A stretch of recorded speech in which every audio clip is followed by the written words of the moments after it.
In this video, we're going to do an example that uses the divergence theorem. So let's first recall what the divergence theorem said. It was talking about a scenario where we had some closed, smooth surface. And we were asking the question, well, what is the flux out of that surface by some vector field? That is the left-hand side. The surface integral of f dot n gives the outward flux. And then what was so powerful about the divergence theorem was that we could relate that to integrating a triple integral over the entire volume that was enclosed by the surface of the divergence, del dot f. So in the specific example we've talked about, I have some field here. The field has components x, y, z in each of the three components. And then I'm trying to figure out what is the outward flux across the unit cube. So drawing my axes, what I mean by the unit cube is that it is a cube going from 0 to 1 in all three axes. Something like that. So this is 0 and 1 and so forth. Now, I could, if I wanted to, compute the flux across the surface without the divergence theorem.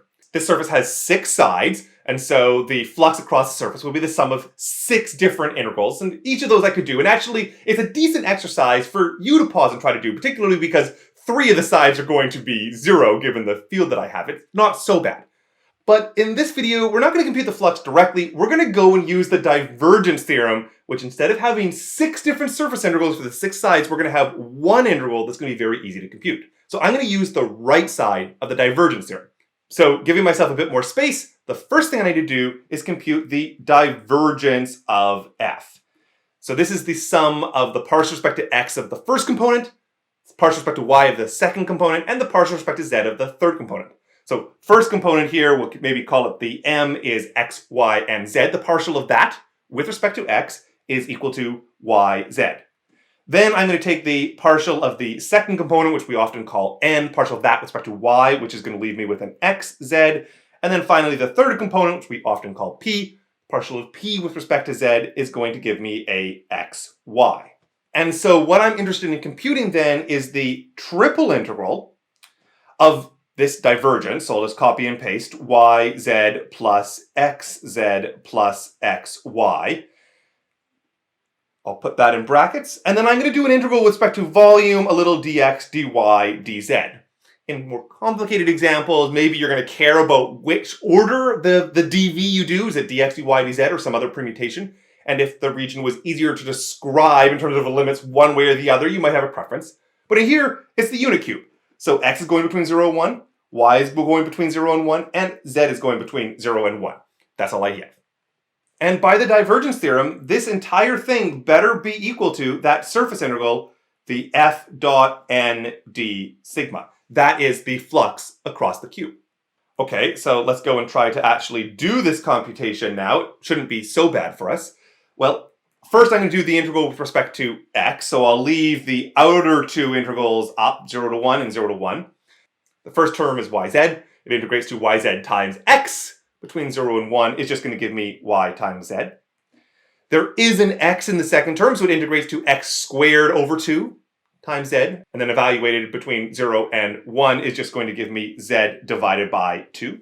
And likewise for the third term here, I have an x, it's going to integrate to x squared over 2, multiplied by the y, evaluated to 0 and 1, I just get that half, so plus a y divided by 2. And then I've already integrated out the dx, so I just have a dy dz remaining. Let's do the next most inner integral, so I have just the outside one remaining here, so y now is when it's being integrated, so integral with respect to y. So the integral of yz becomes y squared over 2 times z, plug in 0 and 1 into that, and I'm going to get z divided by 2. Then a z divided by 2 integrates to z divided by 2 times y. Plug in the 0 and 1, I just get z divided by 2. And then the final term is y over 2 integrates to y squared over 4. Plug in the 0 and the 1, and I'm going to get a 1/4. And then all of this is integrated with respect to z, and we're going to get our final answer very shortly here. So z over 2 goes to z squared over 4, so that's going to give me a value of 1/4 when I plug in the limits. Same thing, I have another quarter, and a final quarter, and my final answer here is 3/4. So in this example, the divergence theorem worked really well because we got this one integral when we applied the divergence theorem, and we're going to use a triple integral, and it was a triple integral that we could do. It was easy to find out the limits of integration. It was just a unit cube. They were all 0 up to 1. And so we can just execute that integration, and we have finally found the outward flux across this blocks given by this particular field.